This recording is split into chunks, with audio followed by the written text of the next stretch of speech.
Shalom Bapak Ibu semuanya. Bilang sama kanan kirinya, hari ini saya sangat antusias. Ya. Karena ada Kristus Yesus di tengah-tengah kita. Amin. Bapak Ibu, mari kita satukan hati kita, mempersiapkan hati kita untuk berdoa. Tuhan, kami sungguh bersyukur untuk hari ini. Kami percaya Tuhan, kasih setiamu akan terus menerus Tuhan Kau berikan dalam hidup kami. Kami juga mau Tuhan mendengarkan firman-Mu, berkati setiap kami Tuhan. Kami mau beri yang terbaik Tuhan dari hati kami untuk menerima firman-Mu dan melakukannya Tuhan. Terima kasih Tuhan, kami siap untuk menerima firman-Mu. Hanya di dalam nama Yesus kami sudah berdoa dan mengucap syukur. Mari Bapak Ibu kita sama-sama katakan. Amin. Oke Bapak Ibu, kami bersyukur, saya sungguh bersyukur bersama-sama kita ada di dalam keluarga Abalov MTH Square. Amin. Dan hari ini kami bersama-sama, hari ini saya mau mengumumkan Bapak Ibu kalau hari ini saya sungguh bersyukur bersama dengan keluarga. Saya ada di keluarga Abalov MTS ini dari saya pelajar sampai sekarang, dan saya percaya ketika perjalanan ini saya melihat bagaimana kita semuanya menjadi sebuah keluarga di dalam kasih Kristus ya. Hari ini kita akan sama-sama membahas ya, topiknya bulan ini tetap masih sama, yaitu forgiveness. Nah, bagian minggu ini kita akan spesifik membahas tentang tema ini Bapak Ibu. Tema ini bicara soal from betrayal to blessing. Betrayal ini bicara masalah pengkhianatan Bapak Ibu. Pengkhianatan itu bicara bagaimana seorang Yusuf mengalami pengkhianatan, dijual. Tetapi dari betrayal inilah dia menuju kepada blessing. Amin Bapak Ibu. Dia menuju kepada diberkati dan akhirnya dia memberkati. Nah, Tuhan akan bekerja di tengah-tengah kita, di dalam kehidupan kita, sama juga ketika seorang Yusuf dipakai oleh Tuhan untuk dia menjadi berkat bagi bangsa-bangsa. Tetapi di dalam perjalanannya itu gak mudah Bapak Ibu. Ya, dari betrayal ini menuju kepada blessing. Betrayal ini bicara soal tadi pengkhianatan atau dijual, tetapi dia mengalami berkat dari Tuhan. Dan hari ini kita bicara bagaimana Tuhan begitu besar di dalam setiap anak-anaknya, yang dimana anak-anaknya terus mengandalkan dia. Hari ini kita akan banyak membahas tentang kisah dari Yosef atau dari Yusuf Bapak Ibu. Kisah Yusuf ini adalah kisah di mana kita bisa melihat bagaimana Tuhan itu sendiri yang berkuasa di tengah-tengah kita. Kisah ini kita bisa melihat Tuhan yang begitu besar itu menyertai anak-anaknya. Ya, untuk di awal ini saya mau mengundang anak kami, Jovan, boleh bangkit berdiri dan maju ke depan. Ya, Jovan akan mempresentasikan sebentar mengenai story of Joseph ini Bapak Ibu, dan izinkan Jovan mempresentasikan dalam bahasa Inggris, tetapi tetap ada terjemahannya Bapak Ibu. Silakan Jovan. Shalom Auntie Uncle. My name is Jovan and today I am gonna share the story of Joseph. Joseph is a child of God and loved by his father. But his brothers were jealous of their father's love for Joseph, and even they tried to kill Joseph. Joseph's brothers led Joseph into a trap so that they could sell Joseph to Potiphar. In Potiphar's house, Joseph got betrayed and sent into prison. But then Joseph had a dream and he translated it to King Pharaoh. Then King Pharaoh think about it and he decided to release Joseph from the prison. And then Joseph became the number 2 leader in Egypt and became a blessing to other nations. So God was wonderful to Joseph and he can forgive others. Thank you, Auntie, Uncle, for listening. God bless you. Oke. Ya, kita bicara bagaimana ya tadi Jovan sudah menceritakan singkat ya story of Joseph ini, dan dia antusias mau menceritakannya. Jovan ini udah dari baik udah ikut kami pelayanan kemana-mana Bapak Ibu, dan bahkan ya di sini tahu ya kakak-kakak penatua, abang penatua dan seluruh sini tahulah bagaimana dari kecil dia dalam komunitas ya, dalam komunitas Komsel, dan dia melihat bagaimana Alkitab firman itu adalah yang terutama. Dan hari ini juga kita mau sama-sama ya melihat lebih lagi bagaimana seorang Yusuf perjalanannya begitu luar biasa Bapak Ibu. Kita melihat wow, Yusuf itu ketika dia dikasih oleh bapaknya yaitu Yakub ya, mungkin dia mengalami ya dia juga nggak memilih dia harus dikasih oleh bapaknya lebih dari saudaranya, tetapi itu terjadi dan mungkin ada iri hati dan saudaranya iri hati dan benci sama Yusuf, padahal Yusuf tidak berbuat yang seperti gimana-gimana, tetapi Tuhan berperkara melalui hidupnya. Ya, kalau kita lihat perjalanannya dari dijual, difitnah, dia dipenjara, ini adalah perjalanan penderitaannya Yusuf yang mungkin buat kita, wah kok bisa ya dia bisa melewatinya, tetapi di sini bukan bicara soal Yusuf Bapak Ibu, tapi bicara soal Tuhan yang menyertai Yusuf itu seperti benar-benar luar biasa, dia menyertai seorang anaknya ini, yang anaknya ini benar-benar menjadikan Tuhan sebagai andalannya. Kalau kita melihat ini nggak mudah, perjalanannya dari dia dijual sampai akhirnya dia mengalami namanya dia angkat menjadi orang nomor 2 di Mesir, itu ada sekitar 13 tahun Bapak Ibu. Dan di situ perjalanan yang tidak mudah untuk dialami oleh seorang Yusuf. Tetapi mungkin slide berikutnya, ketika dia akhirnya ya di penjara, luar biasa dia di penjara, justru dia disukai di situ dan dia menafsirkan mimpi juru minum dan juru roti. Dan disitulah ketika Firaun lagi bermimpi, dia bingung harus nerjemahin kemana, padahal nggak ada yang mau bisa nerjemahin dengan jelas, tetapi juru minum ini mengingat Yusuf. Wow, Tuhan mengangkat seseorang itu tidak akan pernah disangka-sangka Bapak Ibu. Semuanya itu Tuhan sudah rancangkan, dan disitulah Yusuf bisa menyelesaikan ya, dalam arti dia bisa menjelaskan mimpi Firaun itu dengan sangat jelas. Amin Bapak Ibu, sangat jelas hikmatnya yang Tuhan kasih buat Yusuf luar biasa. Dan ketika itu terjadi Bapak Ibu, dia dikeluarkan dari penjara dan dia diangkat menjadi orang nomor 2 di Mesir. Dan pengaruhnya begitu luar biasa, yaitu apa? Dia menjadi berkat bagi bangsa-bangsa Bapak Ibu. Dan ini saya melihat cerita dari Yusuf ini, saya melihat itu adalah Tuhan banget. Bisa sama-sama katakan Bapak Ibu, Tuhan banget. Kenapa? Karena Tuhanlah yang berperkara melalui setiap kita orang-orang yang percaya. Kita nggak bisa apa-apa tanpa Tuhan Bapak Ibu. Ya, Yusuf dapat mengampuni karena apa Bapak Ibu? Pertama, Yusuf itu sangat mengasihi Allah atau Bapaknya. Ketika kita mengasihi Allah, kita mengasihi Bapa, Tuhan memberikan kita juga adalah blessing. Tuhan akan memberikan kita juga adalah perkenanannya. Sehingga apa? Kita mampu untuk mengampuni. Yusuf juga sangat menghormati Allah atau Bapaknya. Dan yang terakhir, Yusuf sangat mengandalkan bapaknya. Dan luar biasanya sekali, di dalam setiap penderitaannya, dia tidak fokus dengan penderitaannya, tapi dia fokus dengan tujuan Allah di dalam hidupnya. Amin Bapak Ibu, dia fokus dengan Allah, dia fokus dengan Tuhan yang merancangkan segala sesuatu sesuai dengan kehendak Tuhan. Dan kita mau sama-sama baca kisah ini ya, beberapa ayat yang kita mau sama-sama baca Bapak Ibu, yaitu di dalam Kejadian 45 ayat 4 sampai 8. Kita mau sama-sama baca ini ya Bapak Ibu. 1, 2, 3. Lalu kata Yusuf kepada saudara-saudaranya itu, marilah dekat-dekat. Maka mendekatlah mereka, katanya lagi, akulah Yusuf saudaramu yang kamu jual ke Mesir. Tetapi sekarang janganlah bersusah hati dan janganlah menyesali diri karena kamu menjual aku ke sini. Sebab untuk memelihara kehidupanlah Allah menyuruh aku mendahului kamu.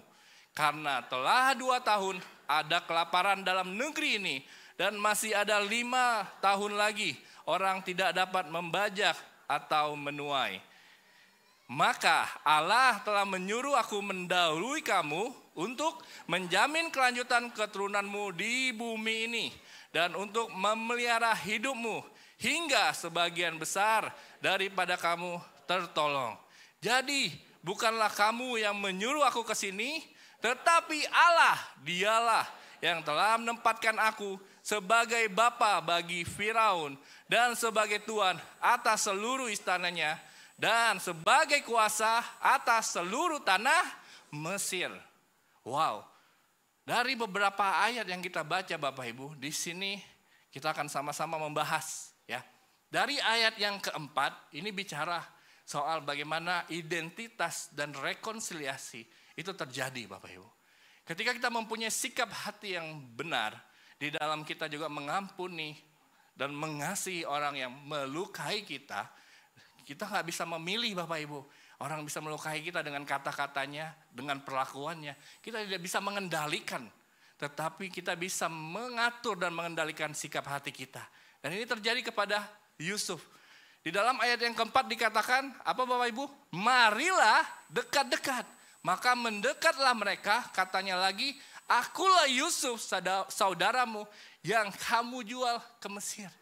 Disinilah perjumpaan pertama kali Yusuf dengan saudaranya. Sudah bertahun-tahun mereka tidak ketemu. Dan di dalam kehidupan Yusuf, dia sudah mempersiapkan hatinya untuk bertemu saudaranya. Kenapa? Karena waktu di dalam ayat ini, kondisinya sudah terjadi 2 tahun kelaparan Bapak Ibu.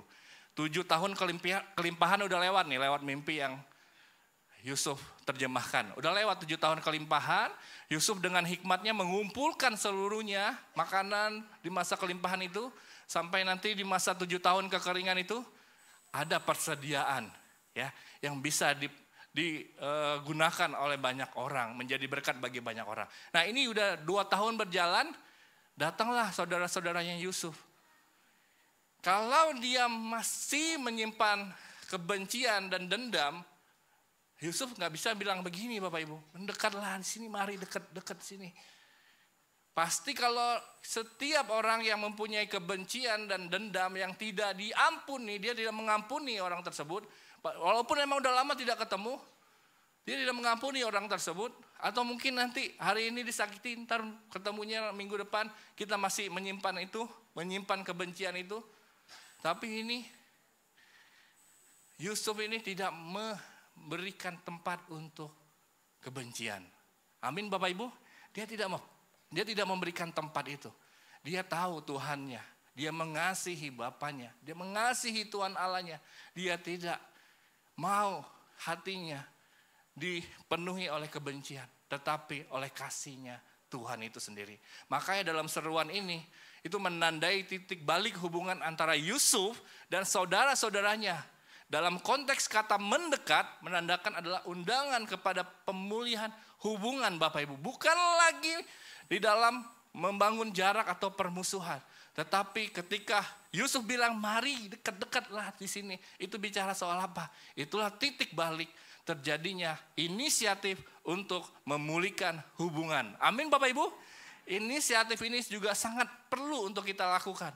Ketika kita disakiti, dilukai, itu kita nggak bisa memilih dilukai oleh siapa, dengan siapa, bagaimana kondisinya. Kita nggak bisa memilih Bapak Ibu, itu terjadi dengan natural. Tetapi kita bisa membuat hidup kita mempunyai sikap hati di mana fokusnya kepada Yesus, fokusnya kepada Tuhan yang sudah terlebih dahulu mengampuni kita. Dan disinilah hal di mana juga seorang Yusuf membangun hubungan dengan saudaranya dengan kasih yang murni.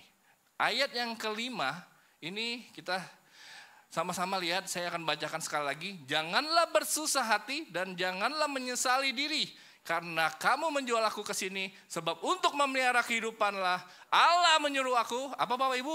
Mendahului kamu. Wow, ini namanya positive thinking tingkat berat. Sangat tinggi. Positive thinkingnya seorang Yusuf bisa seperti ini karena dia punya Tuhan yang besar. Tuhan Yusuf sama dengan Tuhan kita. Amin Bapak Ibu. Tuhan yang sama juga yang akan membawa kita untuk juga memiliki sikap hati yang selalu berpikir positif dan melihat rencana Tuhan yang besar di dalam kehidupan kita. Dan ini terjadi atas hidup Yusuf. Dia benar-benar ketika dia berbicara kepada saudaranya, jangan bersusah hati bro, gitu ya. Jangan bersusah hati dan janganlah menyesali diri. It's okay, gak apa-apa.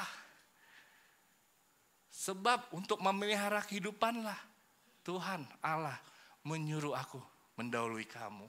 Wow, ini adalah kata-kata yang sudah benar-benar pulih Bapak Ibu. Ya, kalau dia tidak pulih dan dia tidak mau mengampuni, kata-katanya gak kayak gini. Tapi karena sikap hati di mana Tuhanlah yang memberikan kemampuan mengampuni itu, dia bisa seperti ini. Dan di sini kita akan melihat satu kata kerja Ibrani, yaitu menyuruh itu salats, itu artinya menegaskan Bapak Ibu, Allah yang mengutus Yusuf dengan responnya yang benar menjadi berkat bagi bangsa-bangsa. Jadi ketika dibilang Allah menyuruh aku mendahului kamu, itu bicara soal apa? Allah telah mengutus aku. Ya, kata lugasnya adalah ketika engkau menjual aku itu jadi titik, jadi pintu gerbang, Tuhan mengutus aku menjadi berkat bagi bangsa-bangsa. Wow, itu adalah pola pikir dan sikap hati yang luar biasa. Amin Bapak Ibu. Dan di dalam Tuhan, Tuhanlah yang memampukan kita untuk melakukannya. Dan yang ayat selanjutnya dari ayat 6 sampai 8, saya akan bacain lagi buat Bapak Ibu. Ya, kita pengulangan itu perlu kita terus repetisi supaya itu masuk dalam hati kita dan kita melakukannya Bapak Ibu.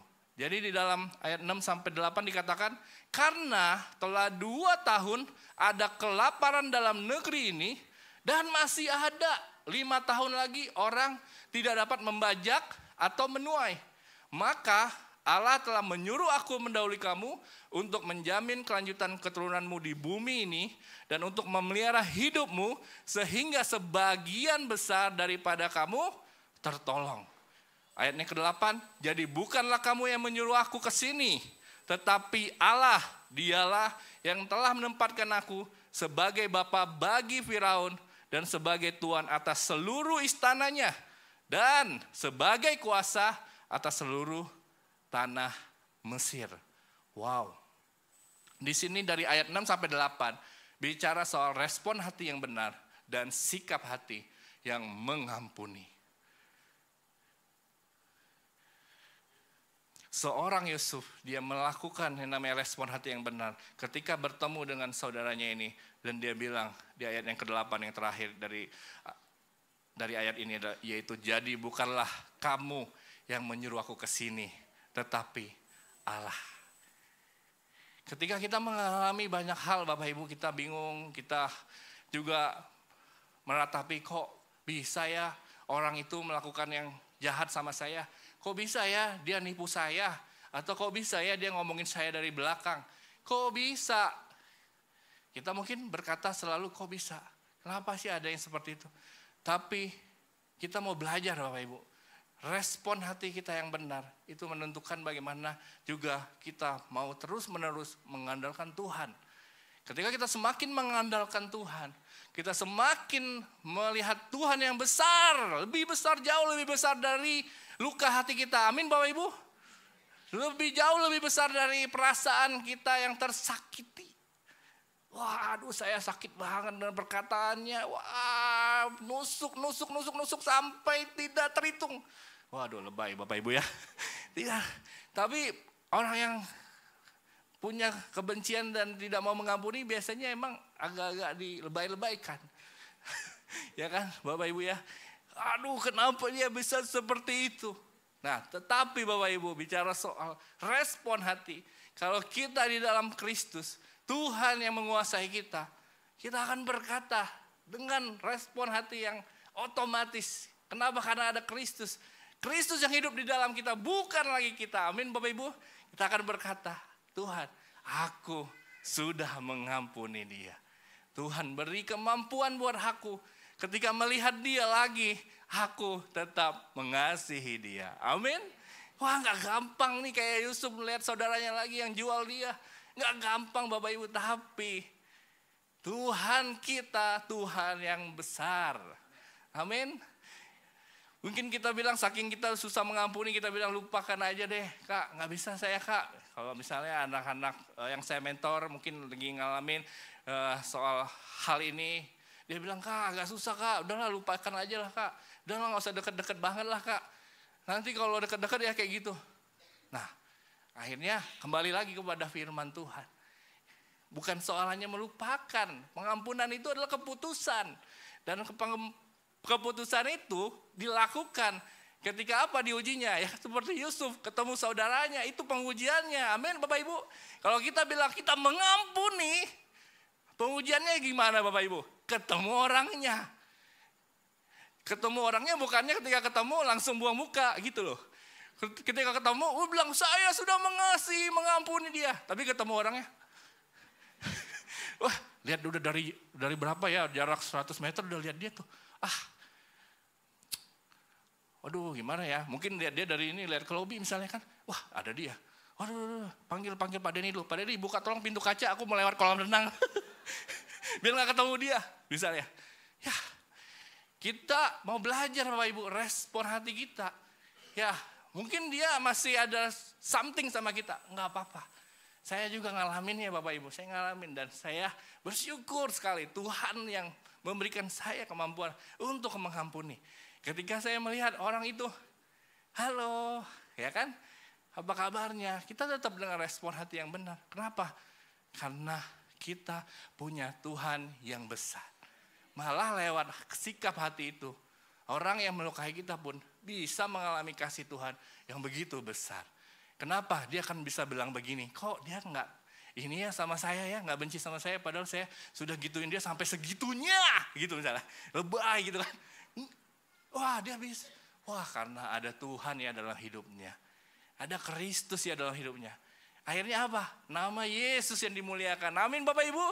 Nama Yesus ketika kita mengampuni dan kita juga bersikap dengan perilaku kita mengampuni, Tuhan akan menjadikan kita juga berkat, menjadikan kita juga teladan bagi orang lain.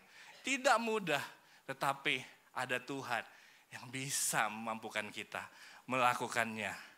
Di dalam Kejadian 50 ayat 20, di sini ini juga perkataan seorang Yusuf yang luar biasa. Tuhan sungguh bekerja luar biasa lewat hidupnya. Di sini dikatakan, memang kamu telah mereka-rekakan yang jahat terhadap aku, tetapi Allah telah mereka-rekakannya untuk kebaikan dengan maksud melakukan seperti yang terjadi sekarang ini, yakni memelihara hidup suatu bangsa yang besar.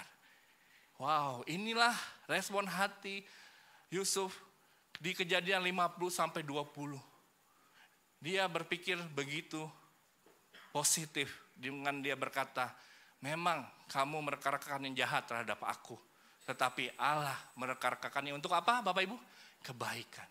Percayalah, luka hati kita, ketika kita mengalami luka hati kita, percayalah Bapak Ibu, itu bukan akhir dari segalanya. Amin. Tapi justru ini menjadi wadah, menjadi kesempatan untuk kita mendeklarasikan Tuhan Yesus yang begitu besar lewat hidup kita. Tuhan Yesus yang sudah terlebih dahulu mengampuni kita tanpa syarat. Tapi disitulah kita bisa mengampuni. Di dalam firman Tuhan dikatakan mengampuni berapa kali Bapak Ibu? 70 kali, 7 kali Bapak Ibu. Itu bicara soal apa? Ketika kita mengampuni, kita percaya mengampuni itu akan menjadi perjalanan hidup kita, seumur hidup kita. Dan kita bisa katakan, Tuhan, di dalam hidupku, aku mau terus mengandalkan-Mu. Karena disitulah aku bisa mengampuni dan mengasihi, mengampuni dan mengasihi. Amin. Dan kita mau sama-sama lakukan. Kita mungkin udah sering dengar kata pengampunan ini Bapak Ibu. Sering kita mendengarnya. Tetapi di dalam melakukannya, itu kita butuh kasih karunia Tuhan Bapak Ibu. Nggak bisa tanpa Tuhan. Nggak bisa. Kalau pakai kekuatan kita sendiri, yang ada kita kecewa Bapak Ibu. Yang ada kita malah pelan-pelan mundur dari percaya kita sama Tuhan. Kita harus terus melekat kepada Kristus. Sehingga apa? Kristuslah yang menjadikan kita mampu melakukannya. Dan saya mau share sedikit Bapak Ibu, bagaimana Tuhan juga mengajari saya untuk mempunyai hati yang mengampuni. Walaupun mungkin itu sempat menjadi trauma dalam hidup saya. Saya itu sebelumnya trauma kalau mendengar kata Australia. Negara Australia itu saya trauma. Kenapa? Saya 2 kali fail atau gagal gara-gara di PHP-in Bapak Ibu. Tahu nggak PHP itu apa Bapak Ibu? Diberi harapan yang palsu, digantung sampai nggak tahu kapan. Itu nggak mudah Bapak Ibu. Dan itu terjadi. Yang pertama, saya dulu waktu itu masih jadi leader youth dan saya masih muda lah Bapak Ibu. Sekarang masih muda juga ya, tapi dulu masih muda banget gitu ya, masih 20-an. Di situ saya diminta oleh Bang Darwin ya dengan inilah koordinasi dengan gereja Abalov gitu ya. Johan, kamu pergi ya ke Fiji, diutus untuk ikut seminar misi di Fiji. Fiji itu kepulauan di Pasifik. Terus oke, Bang, siap Bang, gitu ya. Urus ya semuanya. Oke, saya diurus. Akhirnya ada agennya yang ngurus visa saya. Tahu nggak Bapak Ibu, visa saya bertahun-tahun waktu itu ya. Mungkin saya udah tunggu itu ya. Udah bertahun-tahun saya nunggu Tuhan nih mau ngajarin saya sesuatu. Ternyata sampai saya mau pergi ke Fiji, ini nunggunya 6 bulan ya, kurang lebih pengurusannya. Ternyata waktu saya besoknya mau pergi, saya dapat info, belum keluar visanya. Saya bersama dengan Kak Dedi dari utusan juga dari Abalov Industri, kami berdua. Kami sudah ditunggu oleh Kak Silvi. Jadi kami di sana bareng Kak Silvi Handoko juga. Udah dibilang kita bakal transitnya di Australia. Oke. Ternyata di hari H belum keluar juga. Kami akhirnya pergi. Tetap katanya pemimpin bilang, tetap pergi, percaya, imanin. Visa keluar besok. Amin. Saya bilang, amin. Ternyata Bapak Ibu, hari pertama di Fiji belum keluar juga. Wah, gimana ini kita? Karena pas penerbangan pertama itu, pas awal kami pergi, itu kami sebenarnya nggak dibolehin untuk transit di Australia. Kenapa? Karena belum ada visa. Tapi karena kemurahan hati bolehlah, udah terlanjur di sini, udahlah. Tapi kedepannya udah nggak bisa. Nah, terus sampai 7 hari kami di sana. Visa kami belum keluar juga. Agennya bilang, sabar ya Pak, besok Pak. Sabar ya Pak, besok Pak. Besok terus, nggak tahu sampai kapan ya. Bapak Ibu ya besok. Akhirnya di PHP-in dan akhirnya kami tidak punya visa. Sampai harus balik lagi pulang ke Jakarta. Dan di dalam bandara yang di Fiji dibilang, kalian nggak bisa transit lagi di Australia. Karena kami udah punya rencana bareng Kak Silvi, extend di Australia 4 hari. Ya ikut di gerejanya gitu kan. Lihatlah, yang namanya juga belum pernah Bapak Ibu ya kan. Oke, ternyata boro-boro bisa 4 hari. Mau transit aja nggak bisa. Kita ditolak. Nggak boleh transit di Australia. Saya telepon sama Bang Darwin. Abang kan, abang lagi misi tuh, lagi pelayanan misi juga. Bang gimana nih Bang, belum keluar. Katanya harus beli tiket baru. Karena kita nggak dibolehin transit di Australia, belum ada visanya. Akhirnya abang bilang, oke Han, tenang, aman pokoknya. Kamu tenang aja, nih abang koordinasi dulu. Oke. Akhirnya dibelilah tiket yang baru. Nggak transitnya di Australia Bapak Ibu, transitnya di Singapura. Akhirnya kami pulang, yang penting dalam hati saya pulang ke Jakarta gitu. Saya balik ke Jakarta. Kalau enggak gimana nih saya nih. Saya ya udahlah, penting pulang dulu lah gitu kan. Itu yang terjadi Bapak Ibu, nggak gampang. Ternyata berapa tahun berikutnya saya baru menikah dengan Dini, ditawarin lagi oleh satu hamba Tuhan yang gereja Indo di Aussie. Dikatakan, Johan, kamu sama istri boleh nggak melayani LSD di camp gereja kami? Oke, siap. Ku izin nama Bang Darwin dulu. Dikasih, oke, siap. Ternyata disuruh urus visa sendiri, kami urusin. Dan ternyata tidak ada kabarnya lagi Bapak Ibu. Saya sempat 2-3 kali briefing sama hamba Tuhan ini. Dari Buaran, kami masih tinggal di Buaran, sampai ke Pluit beberapa kali. Naik motor, ada hujan, ada panas, gak apa-apa. Ternyata di PHP-in. Saya nggak ada kabar sampai ya bertahun-tahun. Saya berpikir ya udah, emang udah belum rezeki. Terus saya bilang sama istri saya, emang belum berkatnya Australia terima kita. Terima saya. Begitu aja untuk penghiburan Bapak Ibu ya. Penghiburan. Tetapi Tuhan berperkara nggak berhenti di situ. Ternyata Tuhan itu sungguh Allah yang begitu baik. Ketika kita mempunyai respon hati yang benar, kita merelakan segala sesuatunya. Karena semuanya itu Tuhan sudah atur Bapak Ibu, amin. Maupun yang gak kita sukai mungkin terjadi, itu Tuhan sudah atur untuk mereka-rekakan yang baik. Dan Tuhan luar biasa. Suatu saat istri saya bilang mau apply beasiswa S2 di Aussie. Saya bilang yakin, Aussie? Waduh saya udah trauma Bapak Ibu. Gak usah ngomong-ngomong Aussie dong, gak usah. Ternyata dia benar dia apply. Ya terserah lah, apply aja. Nothing tulus aja deh, nothing tulus. Ternyata, puji Tuhan, istri saya diterima beasiswa S2 di Australia Bapak Ibu. Dan itu buat saya diurus semua visanya, beres semuanya. Dan Tuhan berperkara di situ. Dia diterima hanya 40-an orang dari ribuan yang apply. Itu buat saya Tuhan banget. Amin Bapak Ibu, itu Tuhan banget. Dan itulah Tuhan bilang, lihat Johan, aku mereka-rekakan yang baik dalam hidupmu. Aku tahu kau pernah kecewa, tapi aku mereka-rekakan yang baik kepada engkau. Akhirnya saya bukan hanya sekedar 2 minggu, seminggu, tapi saya bersama dengan keluarga tinggal 2 tahun Bapak Ibu. Itu adalah perkara Tuhan yang besar. Di mana kita mau serahkan semuanya kepada Tuhan. Tuhan yang dimuliakan. Dan itu saya bawa kesaksian kepada banyak orang. Bahkan kalau ada visanya ditolak, saya bilang tenang, ada waktunya Tuhan. Ya Bang ya, Bang ada waktunya Tuhan. Kak Lia, waktu itu Kak Lia juga jadi belum bisa pergi. Kak, ada waktunya Tuhan. Saya bisa bilang begitu, kenapa? Saya sudah mengalaminya Bapak Ibu. Dan itu kita melihat Tuhan yang dimuliakan. Amin Bapak Ibu. Tuhan yang benar-benar dimuliakan, Tuhan Yesus yang dimuliakan lewat kesaksian hidup kita dalam hal mengampuni. Kita ampuni aja. Karena selebihnya itu sudah urusan Tuhan. Amin.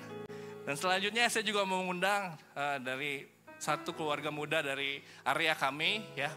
Yang akan bersaksi juga bagaimana ketika mereka mau mengampuni ada mujizat Tuhan. Mari kita sama-sama undang Sandra dan Rio. Silakan.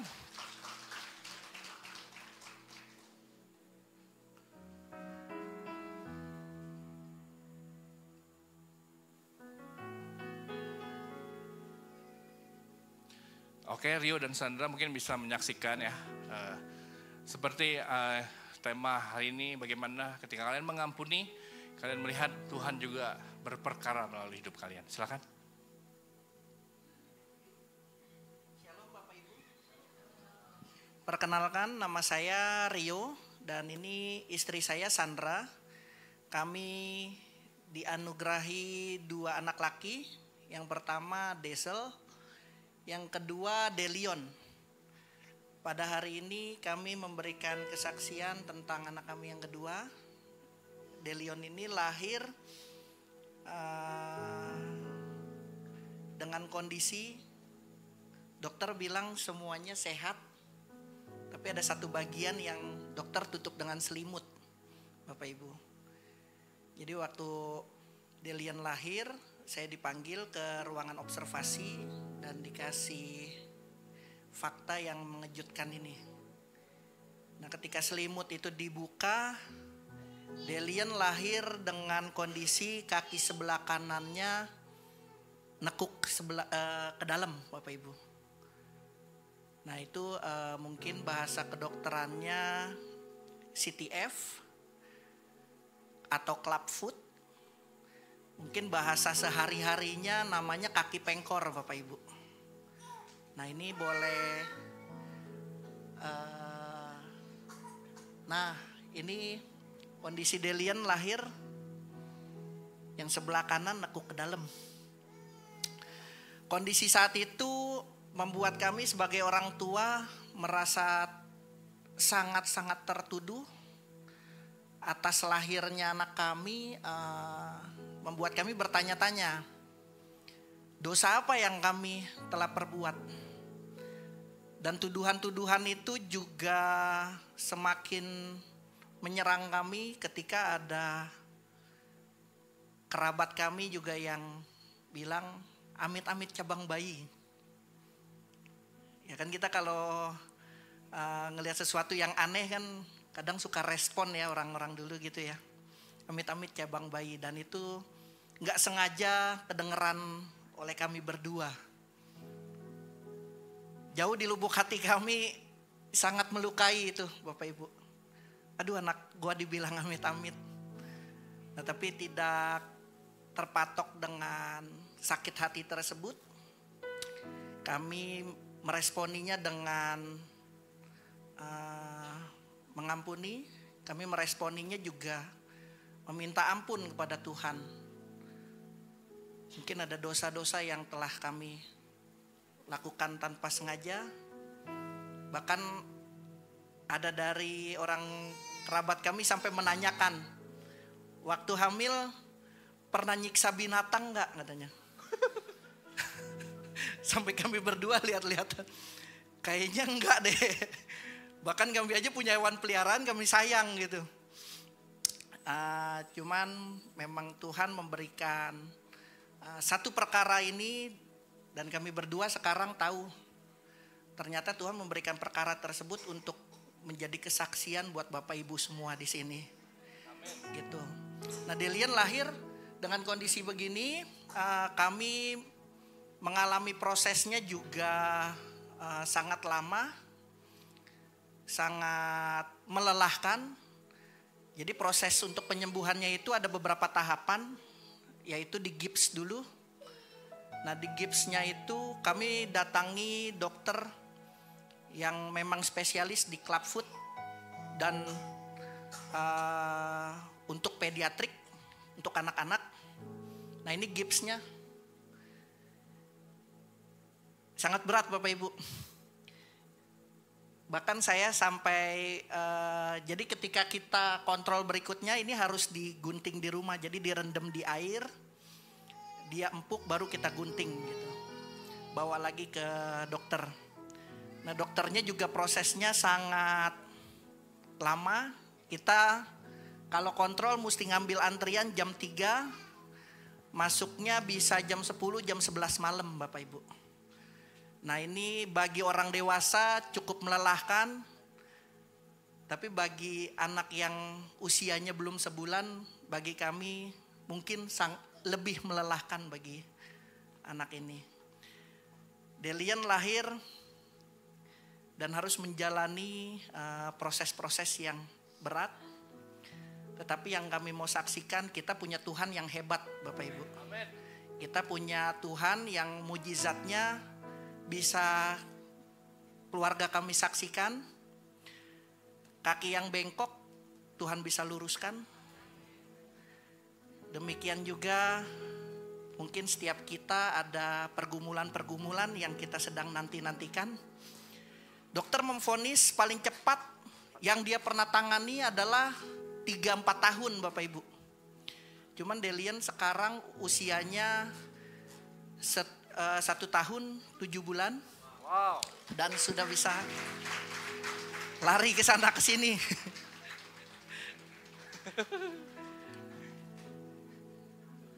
Dan mungkin di Kega nanti Delian akan bisa kasih kesaksian bahwa firman Tuhan adalah pelita bagi kakinya. Firman Tuhan adalah firman yang hidup.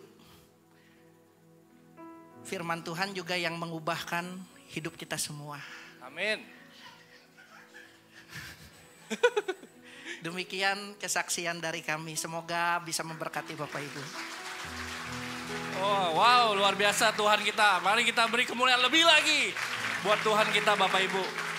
Ya, Tuhan berperkara melalui setiap kita. Walaupun mungkin sempat kita ngalamin hal yang tidak mengenakan Bapak Ibu. Tetapi justru dari kejadian itulah kita bisa melihat Tuhan mereka-rekakan yang baik terhadap kita. Mari kita Bapak Ibu, kita mau datang kepada Tuhan. Kita mau bersyukur kepada Tuhan. Kisah Yusuf ini adalah gambaran atau tipologi tentang Yesus, Bapak Ibu. Yusuf menyelamatkan banyak orang dari kelaparan fisik. Yesus menyelamatkan kita semua dari kelaparan rohani dan menebus dosa kita. Yusuf diangkat menjadi penguasa Mesir. Yesus adalah raja di atas segala raja yang menjadikan kita sebagai anak-anaknya ditebus untuk kita bisa melihat kemuliaan Tuhan yang besar. Dan kita bisa melihat Injil Kristus itu akan diberitakan di mana-mana dan kemana-mana lewat hidup kita yang mau terus mengampuni dan mengasihi. Hari ini kita datang kepada Tuhan, kita bersyukur. Terima kasih Tuhan, kami mau terus mengandalkan Engkau Tuhan. Kami terus mau Tuhan menaruh hidup kami di dalam Engkau Tuhan. Karena di dalam-Mu lah segala sesuatunya sudah Engkau rancangkan Tuhan. Terima kasih Tuhan, kami sungguh bersyukur Tuhan. Ku perlu Engkau Yesus, haus jiwaku menantikan-Mu. Ku percaya Kau penuh pengharapanku di dalam-Mu. Yesus, hanya Kau yang ku andalkan, melebihi siapapun juga. Yesus, hanya Kau yang ku percaya di setiap waktu. Tiada lain yang ku andalkan selain Kau, Yesus.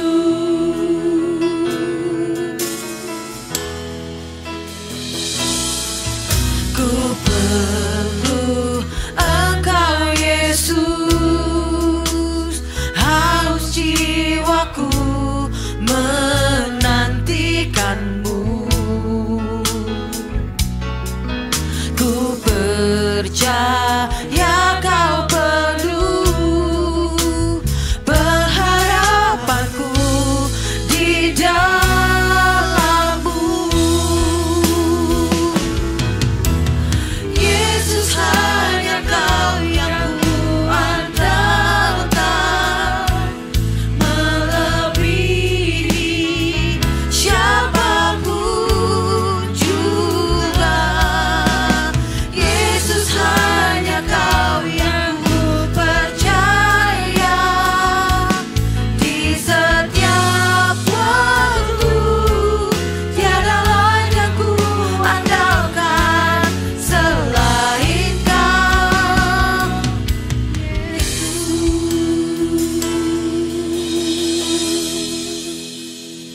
Tiada lain yang kami andalkan selain Engkau, Yesus. Kau Tuhan kami. Kami mau terus-menerus mengandalkan Engkau Tuhan. Engkaulah andalan kami Tuhan. Tidak ada yang lain, hanya Engkau Yesus. Di dalam setiap hidup kami, bahkan luka-luka hati kami, Engkau Tuhan yang memberikan kami kesembuhan, pemulihan Tuhan. Dan kami bisa melihat Engkau akan memakai kami menjadi berkat bagi banyak orang. Untuk Tuhan memberitakan Injil-Mu Tuhan, Kristus Yesus yang sudah menebus setiap manusia Tuhan. Terima kasih Tuhan, kami sungguh bersyukur. Kami mau melakukan firman-Mu Tuhan. Mampukan kami melakukannya Tuhan, karena Engkau sendiri yang sudah menguasai hidup kami Tuhan. Terima kasih Tuhan, kami sungguh mengucap syukur. Hanya di dalam nama Yesus kami sudah berdoa dan mengucap syukur. Amin.